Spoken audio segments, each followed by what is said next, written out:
Terima kasih sudah klik video ini. Tapi jangan lupa guys, klik tombol subscribe karena subscribe itu gratis. Dengan subscribe kamu support channel ini terus untuk upload hampir setiap hari. Ingat, subscribe itu gratis, gak ada ruginya kamu klik tombol subscribe guys. Selamat menonton, enjoy.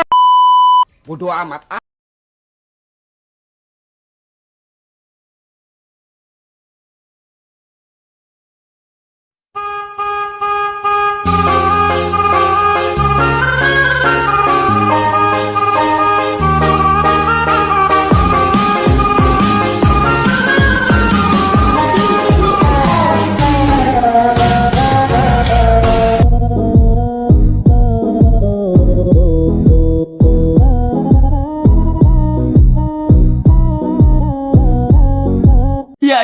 Ya.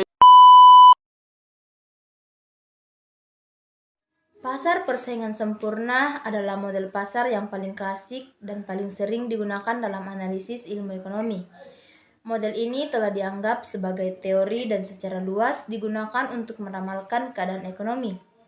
Model ini telah mulai dibahas sejak era Adam Smith dalam bukunya Wheel of Nasution, Edward dalam bukunya Mathematical Physics 1881.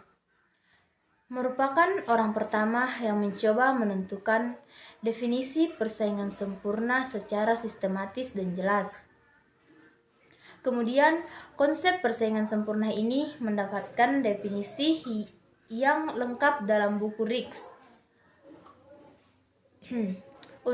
Uncertainty and Profile, tulisan Frank Knight 1921.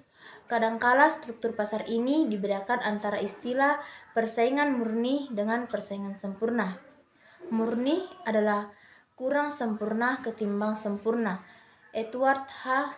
Chamberlain 1933 mendefinisikan persaingan murni sebagai persaingan yang bersih dari elemen-elemen monopolis. Syarat yang diperlukan untuk definisi hanyalah jumlah penjual yang banyak dan komoditas yang homogen. Standardized George Stigler 1957 mengemukakan definisi alternatif dengan menambahkan syarat yaitu asumsi informasi yang sempurna.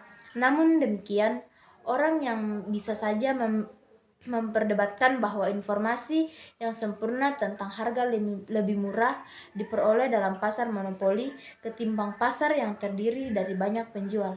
Terima kasih.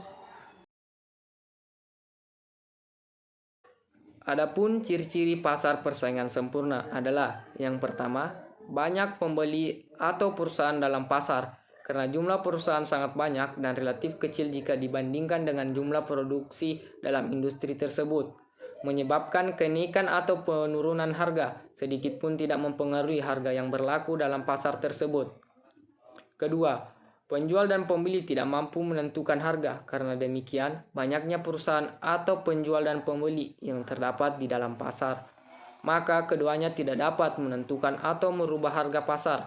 Harga barang di pasar ditentukan oleh interaksi di antara keseluruhan produsen dan keseluruhan pembeli. Ketiga, penjual atau perusahaan dapat dengan mudah masuk dan keluar ke pasar apabila ada produsen yang ingin melakukan kegiatan di suatu industri dalam struktur pasar persaingan sempurna. Produsen dengan mudah melakukan kegiatan tersebut. Sebaliknya, jika penjual atau perusahaan mengalami kerugian, maka ia dengan mudah meninggalkan industri tersebut. Keempat, setiap produsen atau perusahaan atau penjual menghasilkan dan menjual barang yang sama atau disebut dengan homogen. Barang yang dihasilkan berbagai perusahaan tidak mudah untuk dibeda-bedakan. Pembeli tidak dapat membedakan yang mana dihasilkan oleh produsen A atau B. Oleh karena itu, promosi dengan iklan tidak akan memberikan pengaruh terhadap penjualan produk. Kelima, pembeli mempunyai pengetahuan yang sempurna tentang keadaan di pasar. Pembeli mengetahui tingkat harga yang berlaku dan perubahan-perubahan ke atas harga tersebut, sehingga produsen tidak dapat menjual barangnya dengan harga yang lain lebih tinggi daripada yang berlaku di pasar. Sekian dan terima kasih. Keseimbangan pasar persaingan sempurna, yaitu seperti telah dijelaskan, harga terjadi di pasar saat permintaan sama dengan penawaran.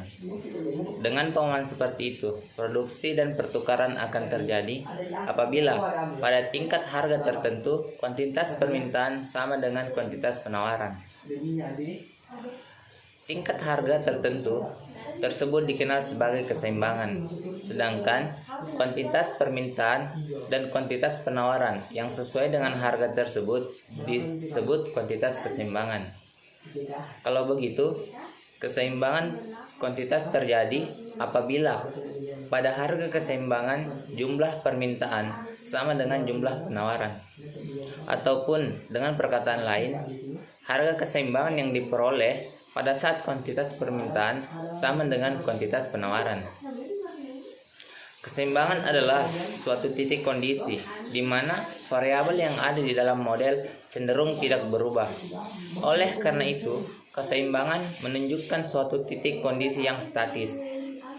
Apabila ada variabel yang berubah, maka keseimbangan tidak akan terjadi.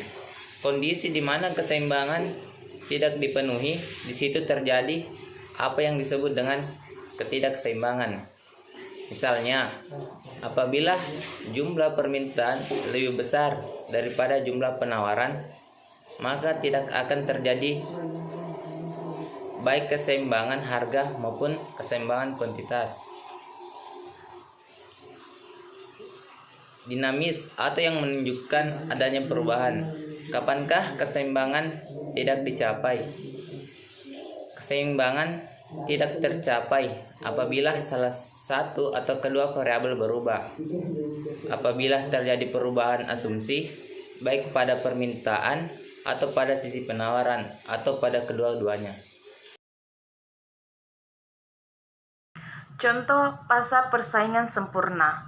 Adapun salah satu contoh perusahaan yang bersaing di pasar ini yaitu perusahaan beras. Produk beras merupakan kebutuhan pokok, jumlah penjual dan pembelinya pun sangat banyak. Kedua belah pihak tidak punya kuasa dalam menentukan harga beras. Mereka menjadi pengikut harga.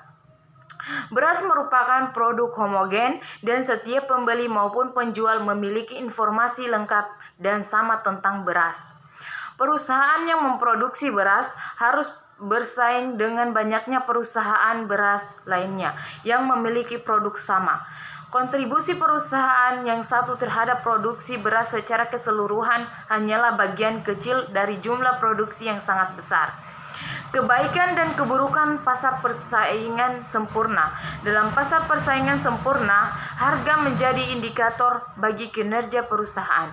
Jika produsen memproduksi barang di atas harga pasar, maka perusahaan akan merugi. Untuk dapat bertahan, perusahaan harus memperbaiki kinerjanya. Di sisi lain, jika perusahaan dapat menawarkan barang di bawah harga pasar, berarti fungsi produksinya telah berlangsung secara efisien. Dengan demikian, pasar persaingan sempurna memberikan barang yang harganya logis sesuai dengan permintaan pasar. Pasar persaingan sempurna terpacu untuk memproduksi dengan efisien. Di samping itu, sumber daya produksi juga bebas keluar atau masuk sehingga kegiatan ekonomi lebih sehat dan bergairah. Di hal lain, barang yang bersifat homogen menjadi kelemahan dari pasar persaingan sempurna. Tidak ada keunggulan suatu produk dibanding produk lainnya. Alhasil, inovasi pun menjadi terhambat. Demikian, terima kasih.